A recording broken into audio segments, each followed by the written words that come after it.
morning. All protocol observed.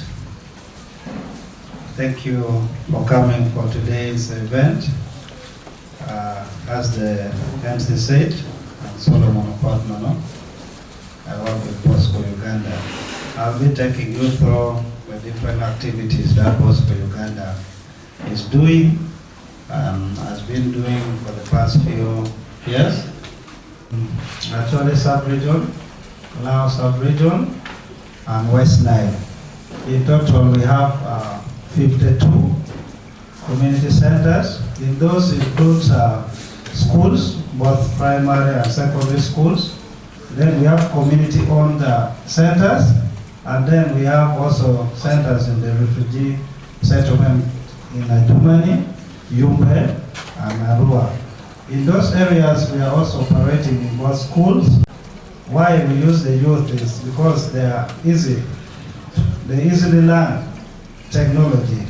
But we use them as an entry point to the community so that we train the youth who are from the very community, who the community can easily understand. We are borrowing also live from other places, like we have in Kenya, we have a group that develop application for kindergarten, and we see them learning how to pronounce words, how to read through those kind of applications. So we think that that is the best approach, to start teaching from the young age, so that they grow with technology. For example, I first touched computer at the university. That was some time back. But I don't want the youth, as Bosco Uganda, does not want these children to go through what we have gone through. And remember, the world is moving so fast, technology is changing, and this is why sometimes we have people coming out of institution when they don't have enough skills, because they have not been brought with this kind of technology and training from the onset. So our vision is to operate. We had a 70-year-old man who was interested, and he's the one who contributed even his own land for the community to have their own center there. And he learned to type at that age. So we think computer is cross-cutting and is also cross-gender. We need to also have women and our girls. From the onset, we have faced a lot of intimidation the way we grew up, but the environment is much better at this time. So we want the ladies to be also inclusive so that everyone embrace technology as it is. So as you see from the history, fathers already said, that is how we started. And you look at those equipment. These are very old equipment that were used. And because of the freelances, this is a 2.4 gigahertz radio, and it shows for point to point. So this is the background that father was talking about. The 48 community centers, we have added more centers in West Nile that has made it to 52. These are the areas that Bosco Uganda is concentrating on. We are doing community networking. We are a community network because we work with the community to build networks. These communities help in different activities when we are building. They start by identifying together with them spaces where we put like relay towers. They contribute in the actual construction, even in the setup of the connectivity. They are always supporting in climbing, pushing, sending up some equipment, so that we have ownership and the interest of the community. Another thing that we do is entrepreneurship and mentorship program. We think it's not only sending connectivity and giving computer to the community that will transform their life. They need to get into entrepreneurship, they need to develop economically and also grow individually, but we approach this through a group, and then also individual business people. We train them on entrepreneurship skills, and they develop business plans so that it helps them to follow up the flow of their business and see which direction they would like to send their business through. We saw that that was still a challenge. That is why the mentorship program came. So it's very difficult for someone to pick up from the business when the person does not know direction. So we had to get people who have already succeeded in business so that they can mentor the new ones that have just come in business, so that they know the value and direction to go. For example, issues of bookkeeping, issues of tracking expenditure and purchase.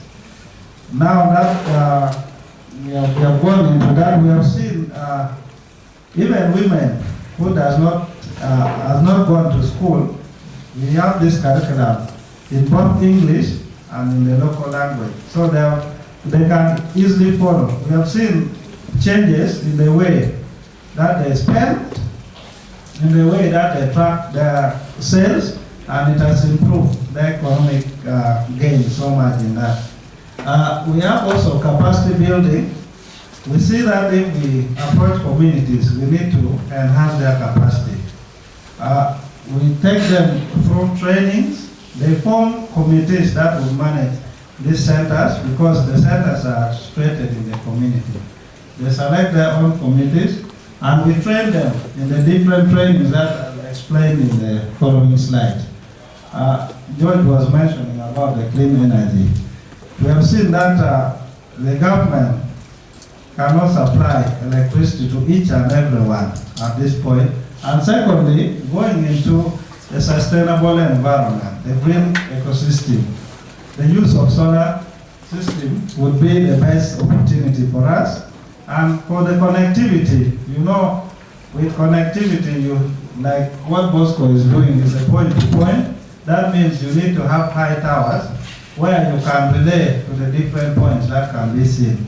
So taking electricity to each and every place of this, and also running generator, is very expensive. And remember, this is a community organization that is not for profit. So it does not make a lot of money from whatever service given. So the best alternative is to use solar system to connect the community. But we saw that that is not enough. The communities are also lacking the use of solar system and energy as large. So we realized that we need to also test a model whereby we can supply community with solar system that can enhance their economic activities. One of them could be shops. You know that if there is no power, shops can close very early in the morning. Some shops have fridges. They cannot store perishable goods. So if you give them power, which is enough to store that will boost their economic activities. And also we have schools that, for example, for the past few days, Gula suffered from a lot in electricity blackout. And yet we have candidates sitting for exam, the ordinary level exam. So you can imagine if you don't have power, and other students from other parts of the country or in town, they have power. There's already a segregation because you are not reading at the same pace as the other student. So we have also a solar system that we have supported with some schools and the nearby community. And then lastly, we are working on research and development. This one through carrying out surveys, through training people in how to do research through different gadgets and data collection. This is something that we have gone through. When you look at this, this is when the technology that Bosco was using. And we have started with a very small bandwidth, 512 KB. You can imagine, and connecting 5 camps. Those who know a bit about what I'm talking about, it's really very slow. And yet people need to communicate, and at that time you could not move. Now Bosco is trying to expand and to move. That is why we are in constant communication with NETAU, we are in constant communication with Soliton, UCC, to see that Bosco get some leverage so that they can add on the capacity because we are growing. Currently, we are covering about 180 kilometers, but also our connection right now goes from Gulu to Lira, and then the last point currently is in Paimon, which is about 182 kilometers. But we still have also the zeal to move further. We have centers in Namor, we have centers in West Nile, we have centers in Porong. One of them is there. They have been waiting for this internet, but they have not been connected because of the little capacity that we have. Currently, we are doing 12.5 Mbps. That is the speed that we are doing. But if you see the number of centers that we have, 52. In the actual sense, that should be 52 Mbps for each and every center. And then you remember also we are working with church institutions and other charity organizations within the community that we need to also connect them on this. So we think that this kind of technology should be supported so that we can support as much as many people that we can. This is the part of the community network that it will come in the other presentation, but Bosco is trying to work also with other community network to see that skills are shared among them. You know, Bosco is a grassroots organization, so you might not have all the technical skills. And also there are other community networks that are starting over, and they need the experience that Bosco Uganda has already achieved.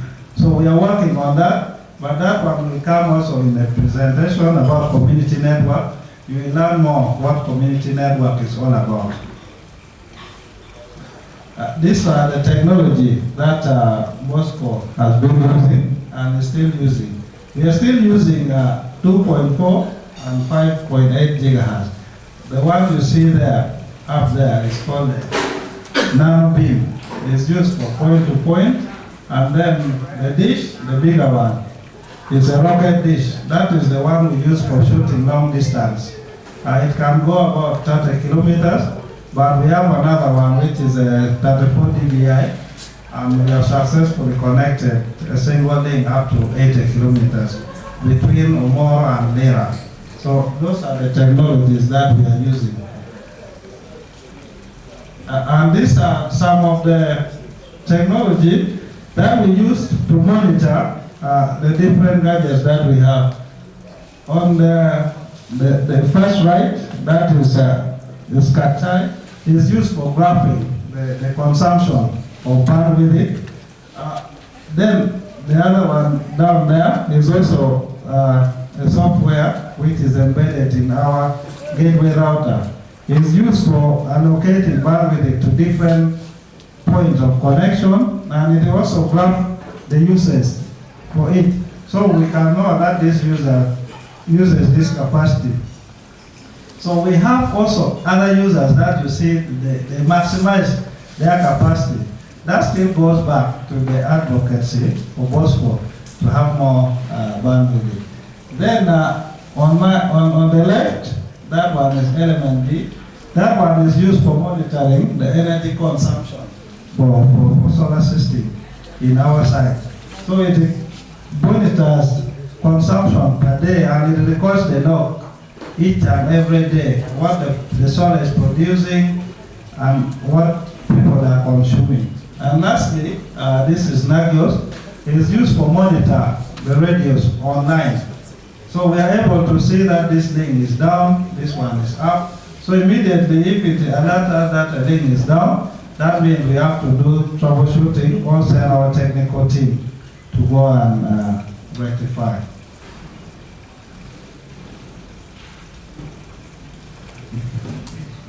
So this is the structure of our network, the backbone. We have not catered for the different links because of the congestion. So we have just made an extract of what our network looks like.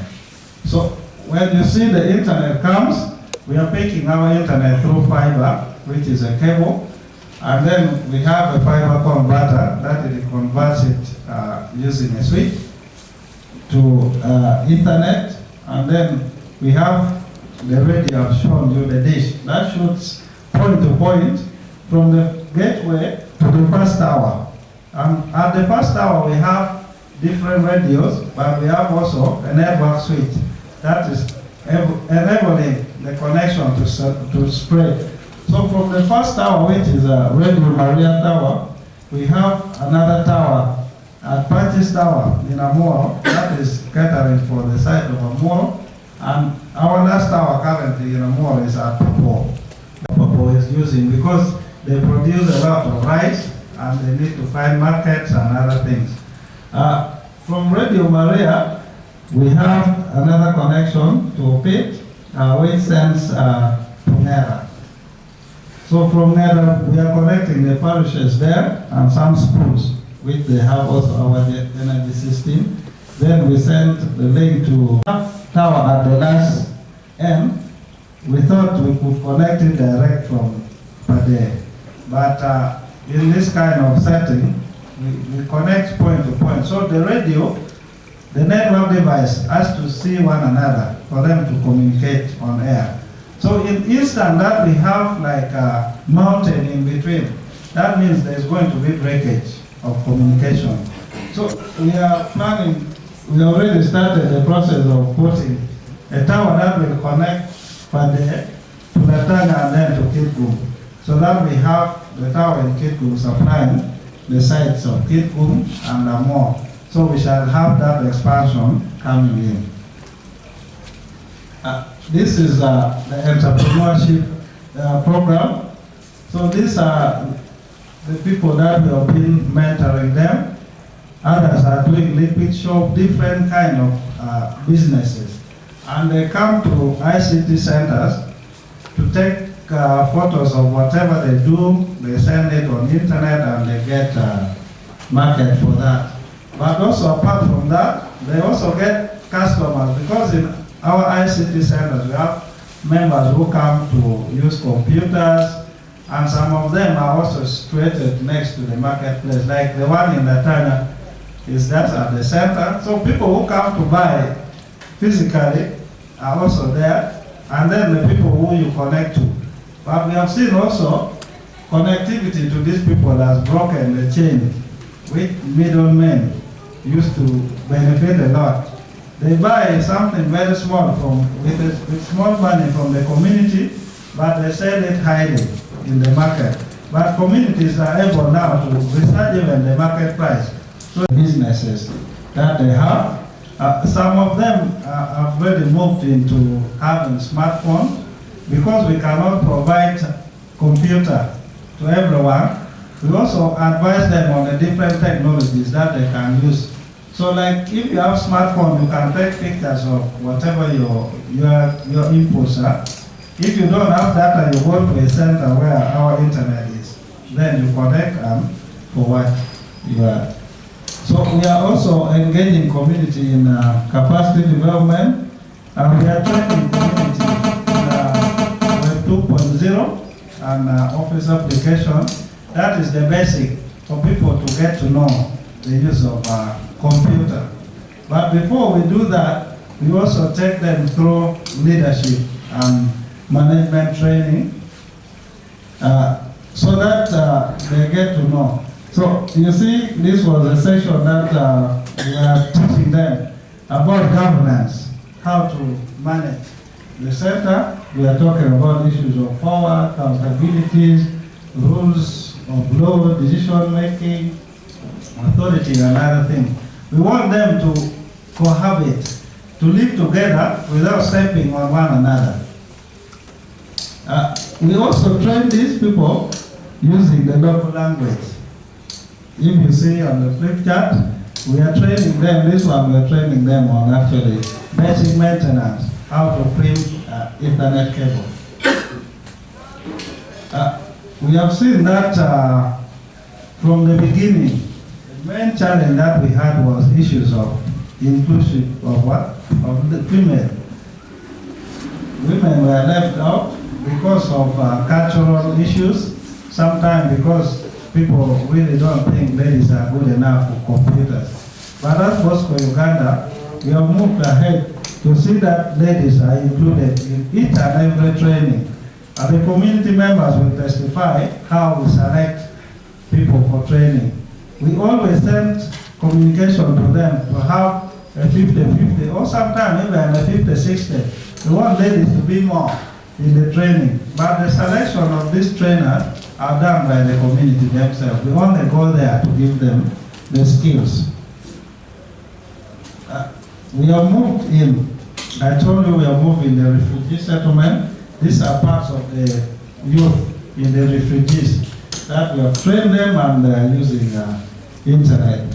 So we want to embed ICT in the curriculum or in the education system that are being offered by other partners, so that if they are learning, they also know basic of computers. These are one of our ICT centers which were connected. So at first, we had a setup whereby each one sit like in an internet cafe. You sit and you press your computer. But we realized that it limits consultation among people when they are using and training. So we have restructured whereby they sit almost in like a round table, so they are able to consult one another and able to be flexible to show to one another. So we also went ahead to build their capacity in maintenance. So we train them so that they know how to do network troubleshooting, computer. So this was a session, we are training them on how to build the cable. And if you see in the small picture, they are seeing components of computer like the RAM, so that they know that this RAM, which is in the software, there is also a hardware called RAM. And when the computer beeps like this, is the RAM, that is what? Disturbing. So that it also liberates us to concentrate on other things. And the basic things, community can solve it by themselves.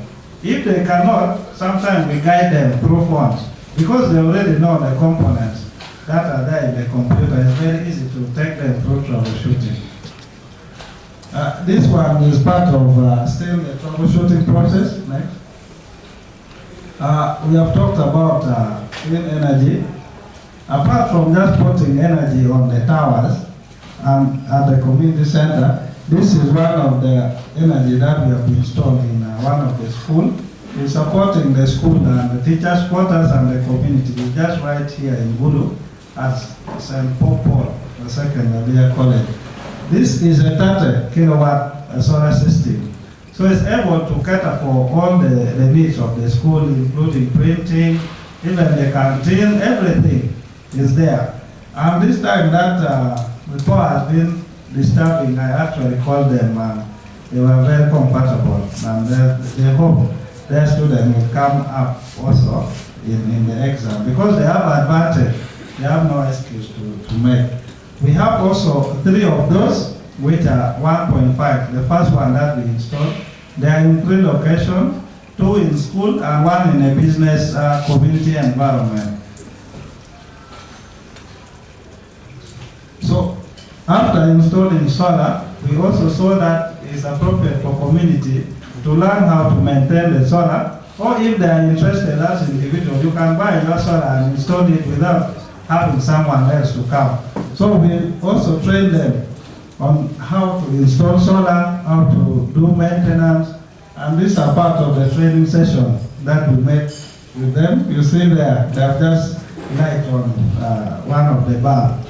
So we have seen many of them. Sometimes they just ask us and we refer them to the shop. They buy solar and they do the installation. If they are stuck, they just call. We don't need to go there physically. I've talked about research. We are also doing a lot in research so that we get the new technology and we keep the community abreast in this. That's okay. This is where we want to be now. We are looking at strong partnership with other community networks. We are already with this APC project. We are already working with Pamoja Net in Congo, Zenzileni Network in South Africa, Center for Youth Development in Malawi, to Nepal in Kenya, and others in Asia and South America. We also work with other skills young people to promote practical skills like basic application development. This is what now we are moving towards. We have seen that we have given the basic skills of typing and making budget, but that is not enough to push someone to the next level. So we are now bringing in young people so that we start training them so that they become more productive, like in application development. One of the person that we are engaging is just seated right there, Oscar Okelo, is one of the programmer that we are working with to see that we start this program. And the youth from like 13 years, let them start to know even how to develop a simple Android system, like a software, or even a simple website, so that if the mother is having business or the father, he can or she can develop just a website that the parent can use for marketing. So we are now moving from just giving skills that people use, but skills that can make them do something tangible, that is innovative. That is where we are moving towards. We have also now developed a water monitoring system through this kind of ventures, whereby we have people in the rural community, especially we have tested it in Paimon, where we have people who can just go take pictures of the borehole and upload to the internet. Then it reflects to the different stakeholders to show that this is the status, it has been broken down, and this is the problem, it has been down for this kind of time, so that they are supported in that. So we're also looking at having stakeholders who are aware and involved in community network. I went to South Africa in August to check their sustainability model. I saw it's really working so well, because at the initial stage, Bosco started from a difficult end, where people were in the camp, people had to be rehabilitated back. So people were not capacitated to even contribute for this bandwidth. So we have been just riding on donor funding. But we think it's now time that people should join in. Since the donors are pulling out, trying to do other areas, people should now manage their own internet by giving some small contribution towards bandwidth, towards prayer, and then also towards technical maintenance. I saw for the South African, they are doing that using ticketing in hotspots in the community. People buy a voucher, they contribute little money at a very, very low rate that does not hurt the community. But still, also they are promoting the people to do more of the business ventures, entrepreneurship, so that they get into the market. Where they are is also very remote, and people come just to buy product at the centers. So the communities are getting in together so that they have also more bargaining power. They have cooperatives where they can advertise, bring all the goods and sell it at once. So we see that if we also encourage our community to come with that, it will be better. Because we see government trying to encourage cooperative, but it's still moving very slow. But we cannot wait, because we need to let them aware. The government has the means of communicating, but sometimes it doesn't reach the community because of the different channels that sometimes they use. So we are also willing to support, to see that communities don't just have internet like Father was saying. Having internet is good, but it's not enough. What do you use the internet for? That is the biggest question that we need to address. And that is why you see now we are changing to see that people do more productivity than less access. Okay? Then also having a more skilled and experienced community network to be attained from the learning visit. This is what I've just been talking about. Then we are also working on documentation process. We want to document this process that we have done so that people learn and other community network also can cope up in.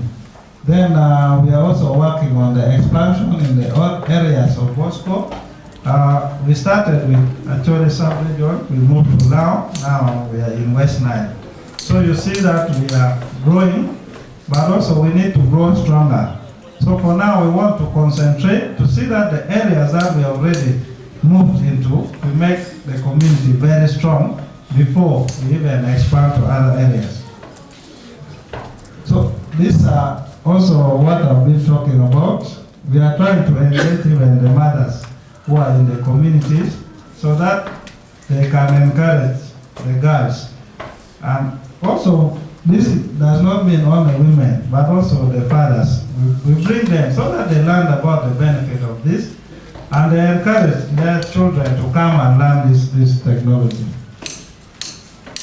These are the local solar system that we are talking about.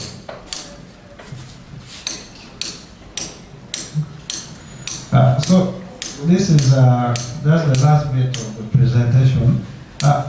We have partners who we are working with, mostly radio stations that they have relay towers. Because we don't have the capacity to build our own tower, we work with other partners who have their tower so that we can reach this community. This is Radio Maria, one of the radio stations that is supporting us with space on their tower. We have also Radio Patches that is supporting us, and we have Radio Work in Lera, then we have Radio Rapa in Pade, and Radio Paluak in Agalo. So we see that these partners, by coming together to support, they are also giving back to the community in a way that we are also trying to develop. So coming together, all these stakeholders to work towards building this community network is very important. Lastly, this has not been easy. As you see, we have done a lot of work. But we have also some challenges that have been mentioned already. One of the challenges that we have is the gender inclusiveness that we are working on, so that we bring more female into ICT. The other issues that we are facing challenges sometimes. Now, other community networks that have moved into TV white space. So we are now working towards negotiating with the regulators, good enough UCC is here and NETA, so that we have also those kind of technology. First, we have challenges of line of sight and other things. So we need to look at technologies that is flexible. I think in East Africa, Tanzania has already given to Condor the license to use TV white space. So those are some of the things that we see that if we come together as stakeholders, it will give leverage for community to have access. Another challenge that we have is, of course, issues of funding. You heard that these equipment, they are very expensive.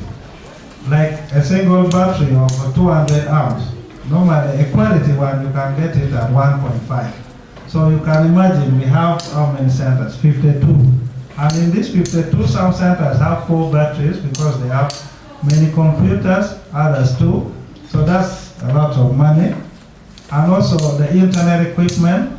Then another great challenge that we would like us to look at is how to leverage the bandwidth so that many people are included into this kind of thing. So the cost of bandwidth is still also very high compared to other countries. For example, Kenya is now fair. I've not done much research about Tanzania, but I'm always abreast with Kenya. And also South Africa. Because Tanzania, they are having 100 megabits, and they are buying it at about $10 per meg, which is very, very cheap. So, and Tonapanda, they are having 50, but they are still serving about only 6 communities. And Bosco is serving lots of areas, and we are having only 12.5. So you see that those are great challenges. I don't want to take too much of my time. I think I've even gone past time. I've spoken a lot. Other speakers will come and add on some of the things that I've been talking about. Thank you so much. We did on one project. We got that women participation was as low as 24%. That is alarming. Where are the other women? And if we talk statistics in here, the participants on ICT will also show you that disparity. So Solomon was right to mention that. This page, the ICT is compulsory in secondary schools from senior 1 to 2 and optional from senior 3 onwards. These are all challenges that we are coming up with and seeing how do we start engaging our children, our youth to enjoy and accept that ICT is part of us. Earlier on, if you missed it, Father John said, if the priests don't embrace technology, then technology will invade them. I hope I got it correct. And if it's not correct, it will be corrected. Thank you so much. And just to let you know, this support is going to about 50,000 people in northern Uganda and where we work. That is the number that Bosco Uganda has supported so far. Even 58,000 people looking at the refugee settlement, the whole of Acholi sub-region, part of Lango sub-region, I think it's still very little, and that's why we are coming together and saying that the objective of this meeting, as shared to you, if I can remind ourselves, is that this multi-stakeholder workshop aims to raise awareness about community wireless networks, existing best practices in the region, challenges and strategies to overcome them, as well as creating a broader network of partners supporting and applying connectivity for local community socio-economic development. So the social aspect of any development of any technology is very important in our life, and that's why we have the different persons here. Thank you so much for listening for all this time.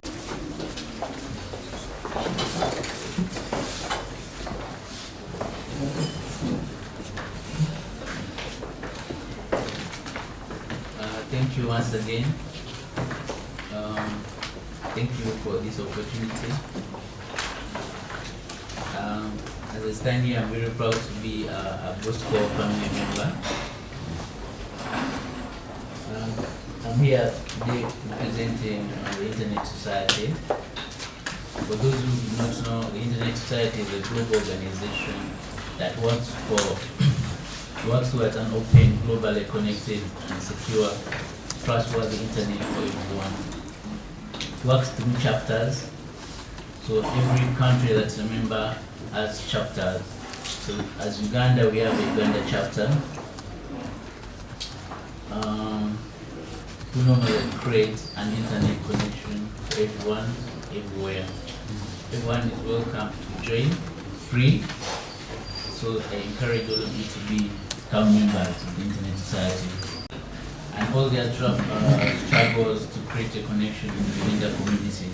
So my presentation will try to explain so that we can have an understanding of what community network is.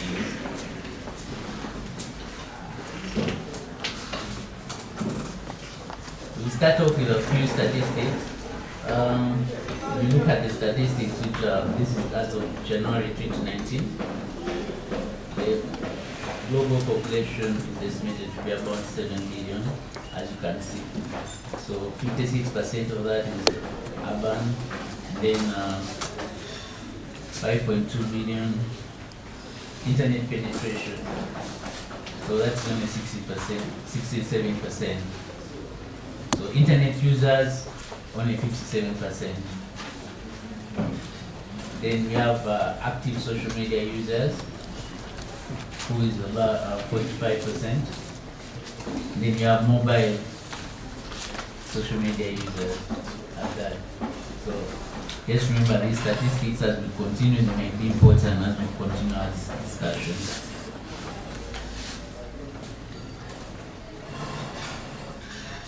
So the next slide still emphasizing on the connectivity. The world is, as of now, 43% of the world is still unconnected. and yet we want people to connect. The benefits of connection is well known by each and every one of us. So the reason for this is the lack of affordable access to the internet and the disparity levels of access across the world remains a key challenge. This creates a competitive and economic disadvantage. So our next slide again, we look at some few statistics. So if you take a close look at this is internet penetration throughout the world. So if you look carefully, East Africa, I think we are at 32, then we're looking at Middle Africa. Yes, so for the Central Africa Republic and other areas, so Africa is at the internet. Internet has come and we have to move forward with this. So everyone has to benefit, but we're still at 32%. So let's move on. So let's take a look at Uganda now in particular.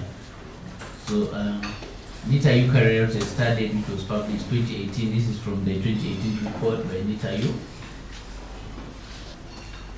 So we have Uganda at 68.7% not connected. So we look at those statistics. Even in the urban, still only 16.8% have internet in their household. 83.2% still no. And then we go to look at the rural, it's even worse. Just 6.6% is having internet connection. 93.4% is still not connected. And yet the benefits of internet we all know. So what are we going to do about this? So now the next slide will discuss the case for a community network. The host of opportunities and potential benefits that are presented by expanding access to the internet, connecting the next billion users is one of the central issues at hand that we need to look at. So in Africa, more than 800 million people are still unconnected. That's the ITU report, or the 2017 broadband report. So more than 62% of total population in sub-Saharan Africa resides in the rural area, while 37% is still is in the urban. So you can see most of the population are still residing in the rural area. So there is a common understanding that market forces are unable to provide affordable access to communication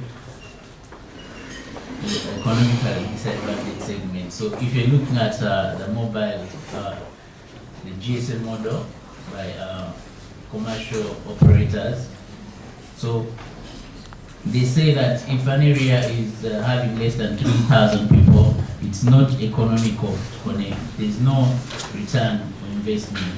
So they will not connect. So what will we do? Because they will only connect an area where they will make profits. So move to the next slide. So a study was carried out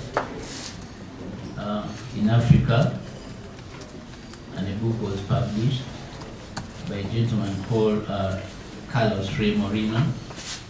That's the cover book. You can get that book actually on the link which is below.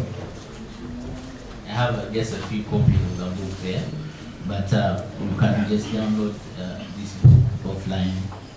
So the study was commissioned in 2017 that built on previous study which was Africa also had already started studying community networks. The objective was to gain an insight on existing community networks as an alternative and complementary solution for connecting the unconnected underserved areas of Africa.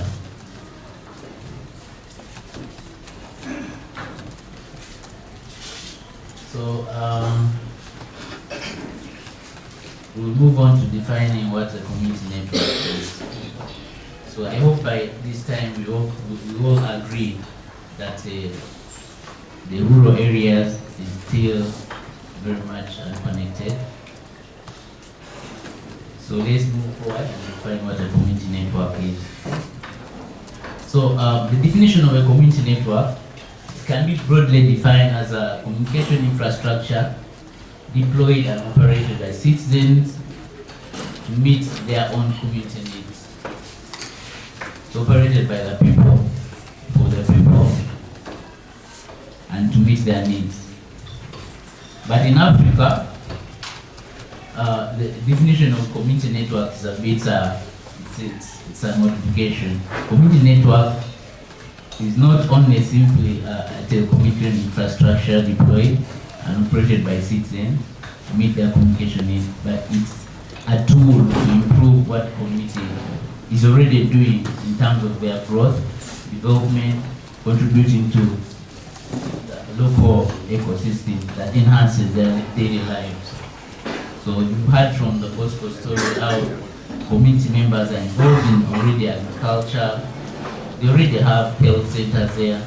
So what a community network is trying to do is to make this, the community network as a tool to enhance what already is existing. That's the definition of a community network in Africa. You already know, okay, for example, like the weather is changing these days, we're getting a lot of rainfall. Wouldn't it be a very beautiful thing for a farmer in the village, for example, to just go to where there's internet and do a search in the alternative way of drying crops? Because we're having a lot of rain, crops are growing, but there are no sunshine. So if we had connectivity in the villages, people would do research. So during this study that was carried out, 37 community networks were identified in 12 African countries. The report that's already available on the link that you've seen presents an in-depth study of the community networks on the continent. The details you will get when you download that book. So they are all scattered all over Africa. Some of them are in Namibia,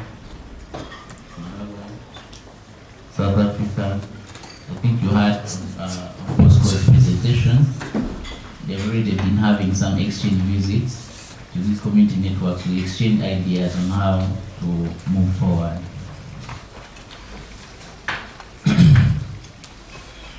So we'll have the next slide talking about an overview of community networks in Africa, so you can have an understanding.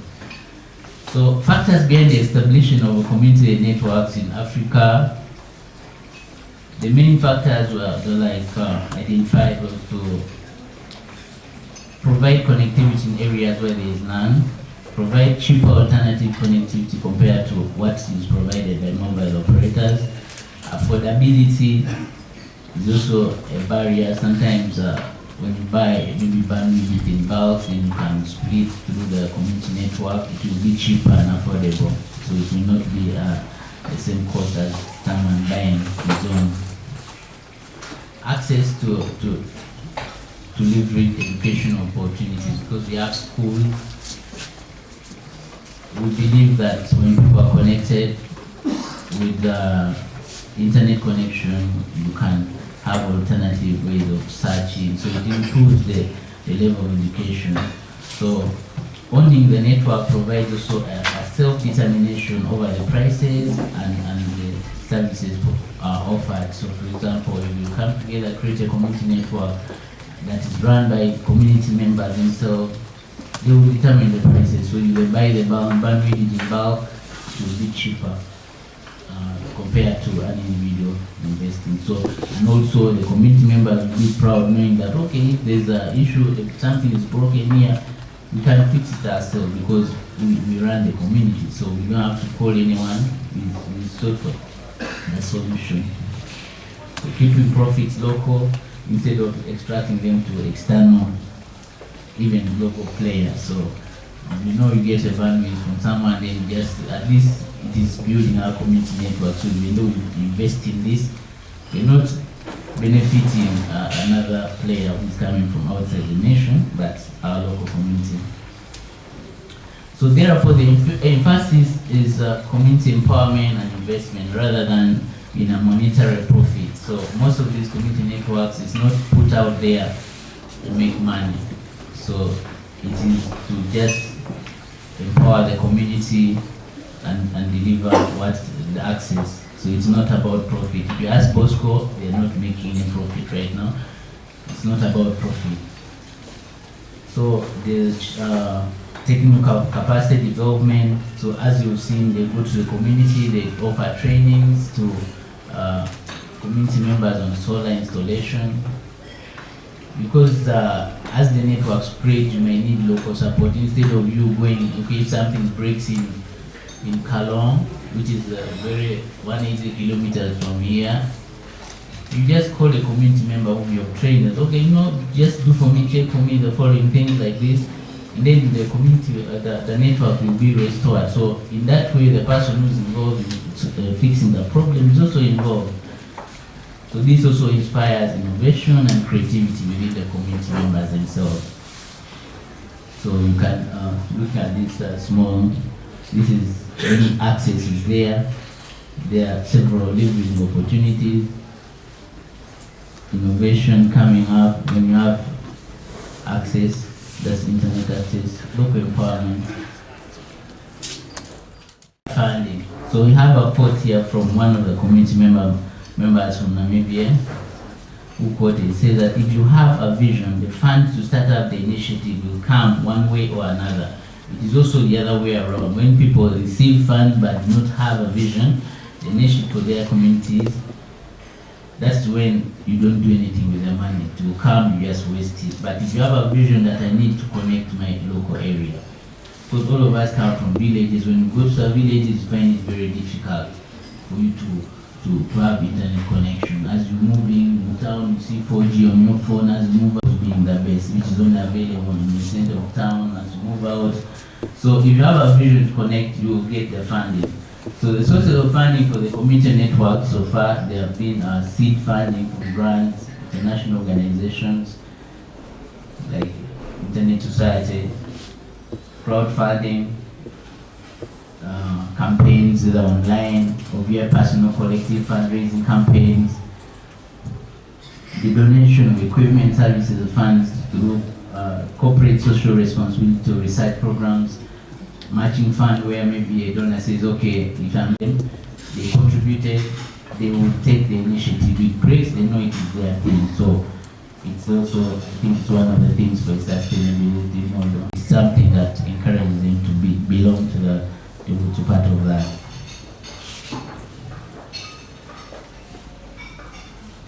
Okay, so where do we find these community networks? So community networks are everywhere. You can see they are in underserved town, rural, remote villages, as you can see from those pictures. Urban communities that are with high population. Sometimes it's only good for you to just create your connection, but so they exist everywhere. So some of those pictures are not from the South African pictures in villages. So it's not only a problem it is in Uganda, but it is everywhere. South Africa is experiencing the same problem. I think it is developed, but you can see from this we have challenges within there.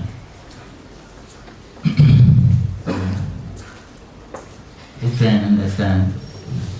The diversity of the region means that the definition of community network varies from one place to another. The common point is the understanding that it concerns those living around where the network is deployed. Social cohesion is a key survival tactic. As we have government, so we cannot work in isolation, and you can't force the community to access the community network. So it starts, if you ask Bosco, they have to go and we study, talk to them. If they welcome the idea, that's when they come in. So you actually talk to them and the idea will come from inside them. So that is how community networks are brought into existence. look at governance, we look at that picture. You can see this is the Nzeleni network in Eastern Cape Town, South Africa. You can see in the picture, everyone is involved. The mother is there with the baby, so she's involved in creating the network. So the community network in Eastern Africa, we are all started under different circumstances. The vision of making the community a better place is the core of the African community network that we are interviewed by this report. Community networks are often initiated by the more informed community members and individuals, local or external, because sometimes maybe the individuals just do not know that actually they can have this. So if the foreigner is a member or not from the community comes and sells them the idea that you can have actually this place connected, then they'll say, okay, how then you can go into the details of that. Sometimes just maybe a local member who is also exposed has been to places where there's connection. When you travel back to the village, you experience challenges of connectivity. So, okay, you know what? I think I need to do something. So what can I do about it? So the collaboration builds trust and ensures that initiatives align with local community needs and sensitivity. The one of the community network is based on sharing the common approach and management of the local resources. Governance is also built on existing social cohesion, existing governance structure, so you don't have to work in isolation. You need to involve every member of the community leader so that this the network is not looked at something foreign, something that it's welcome. So we'll move into the technical bits of the services provided. So the technical aspects. Community networks use public facilities, provide access as community centers, toll towers, toll building, FM. You've heard from the Solomon presentation of POSCO that they have to make MOUs with radio stations, because as you're building this, is not like a network, you need towers to create that line of sight for connectivity for the radio waves to talk. We also use the unlicensed spectrum to interconnect sites. That is the 2.4 gigahertz, that's the normal Wi-Fi signal which you have in every office. Right here, that's the normal Wi-Fi. It is not licensed. It is, however, regulated. You just need to see the regulations for your country, not to use too much power that will affect your neighbor or maybe a nearby network. But it is unlicensed. You don't need a license. You heard from Father Joe's presentation how he tried to go to UCC and UCC. You don't need to. You need to get a license for this. So other countries also are using TV white space. Like Tanzania and Malawi, they have started already piloting TV white space. TV white space is a much lower frequency. And you can, with this, you will beat challenges of non-line of sight. You can be able to have non-line of sight communication if there are maybe hills, trees, because of the lower frequency and then the longer wavelength that they have.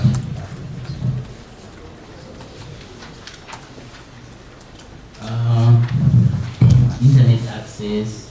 Not all community networks are connected to the internet. Those that are connected to the internet, you will find they're building very long-range wireless backhaul to the nearest or the largest city where they can get that connectivity. For example, the POSCO model, you've seen POSCO in Gulu here, there is a fiber connectivity. So they pick fiber from here and then put it on their network, and then you can see from that you have a central office here, and then you have a link that's going to a tower, a radio tower, and then you have a 50-kilometer link, and then you have others like 15 kilometers going towards. So these are areas that, according to POSCO, you've heard, they're reaching areas like Pine Mall where there's no fiber. So the fiber just they have to go through all this stuff if you need internet connectivity. So there are also community there are centers that are not connected to the network. As you heard, you said the areas that are still waiting for connection. So about these areas that are waiting, what type of service are they? It doesn't mean that they are not doing anything about improving themselves. They have computer centers, and so they have computer training. You can provide content, offline content that you can maybe, as a community facilitator, you can build the content and you go and deploy. You update and you travel there, deploy. Then these people have it on their community centers. Do they use like offline Wikipedia? Still, the children will come and do research and still benefit. So as you wait for internet connection, since you've seen the struggle to connect that area is not that easy. It's a long struggle.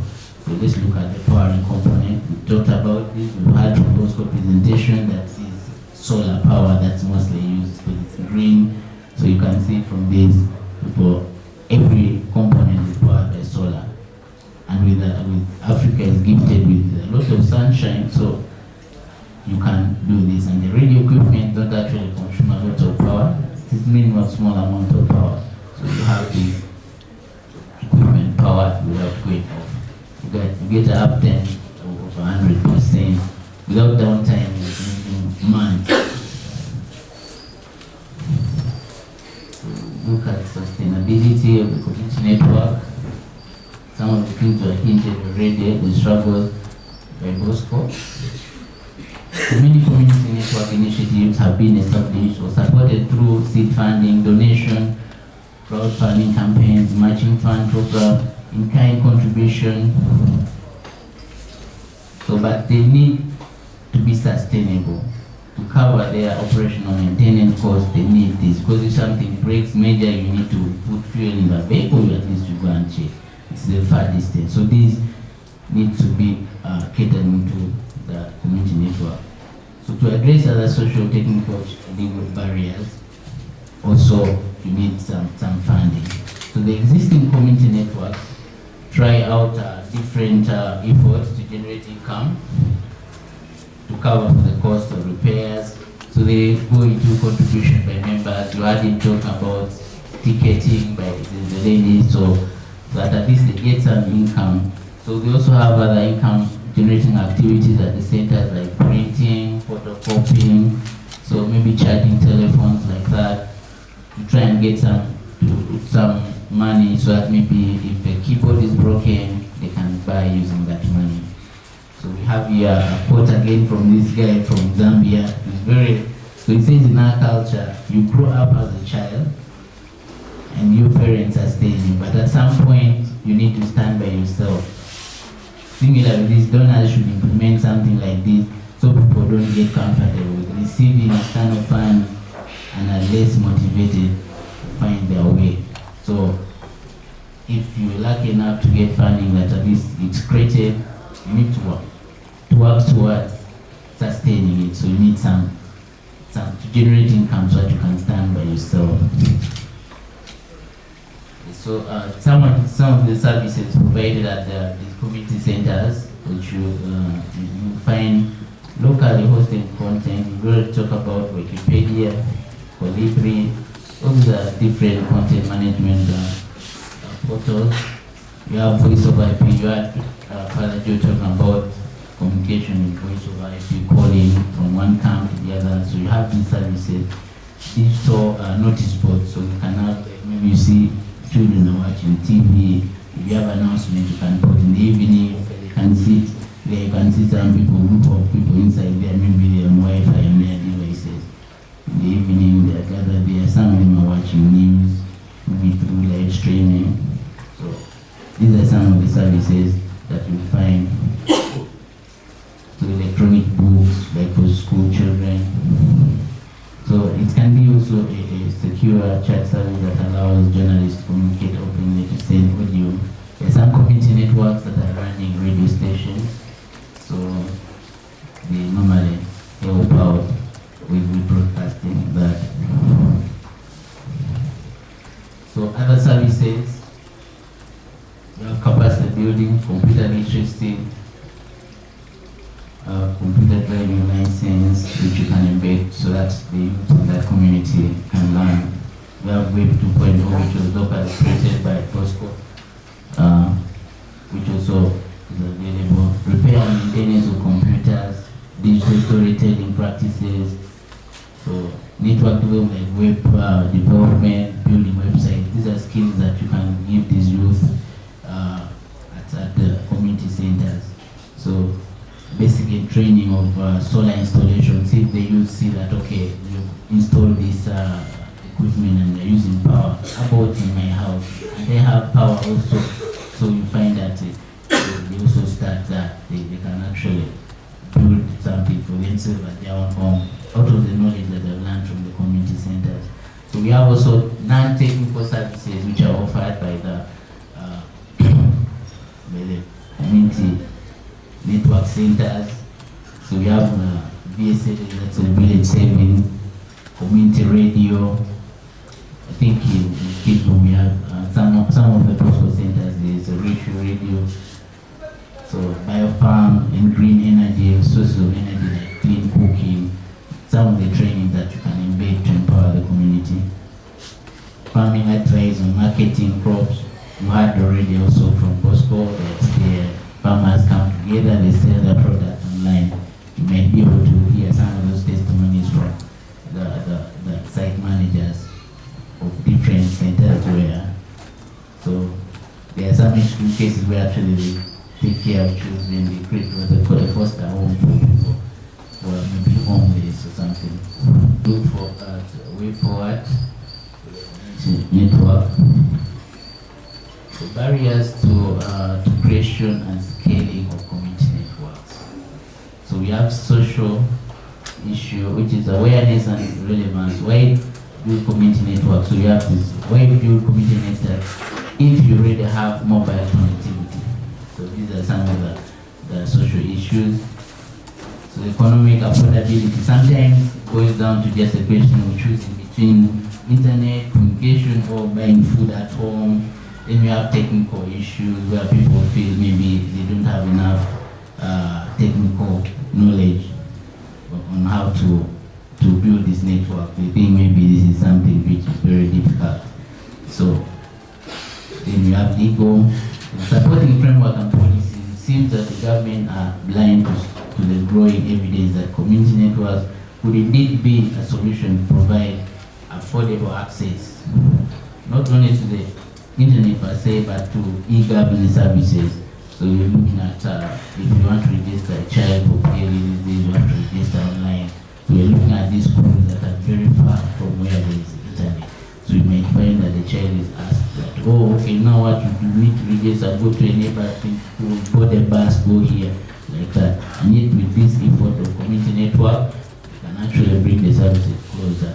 And these are e-government. Then we have the local government offices themselves, that there are e-services that they need to be completed online. And there are several local government offices that are out there without an internet connection.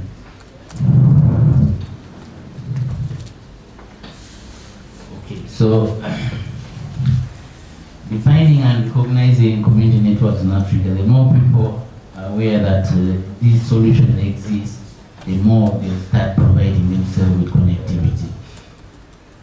So stakeholder engagements like this, what we're doing with the strategic plan, the targeted awareness raising campaigns could be some of the issues that we should move forward, just to spread the word through local government, leadership, churches, so that people get to know that actually you can build these networks and better your community. So developing local capacities, we identify and supporting local community networks. As you move down to the village, you may find a group of boys trying to do something. If you identify people who are innovative in villages, you can actually encourage them and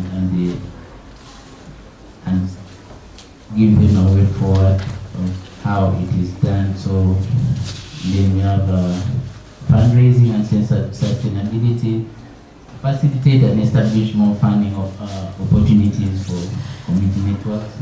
We have policy and regulation engagement. Community networks still face barriers since they generally do not neatly fit into the current regulation framework. It's like a new thing, so they have to kind of, at least our regulators maybe need to fit in the documentation. That's something that focusing on community networks.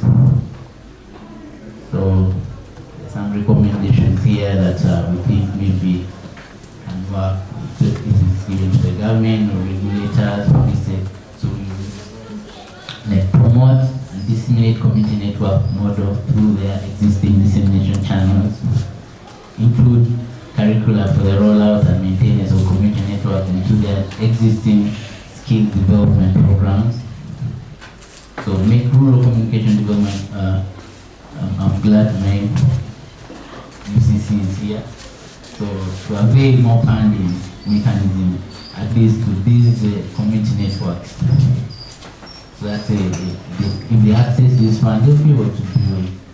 You know, the government has a nice model of doing it, but if everyone starts doing it and it is funded, you realize that at the end of the day, it is spread out much faster and much of Uganda is connected.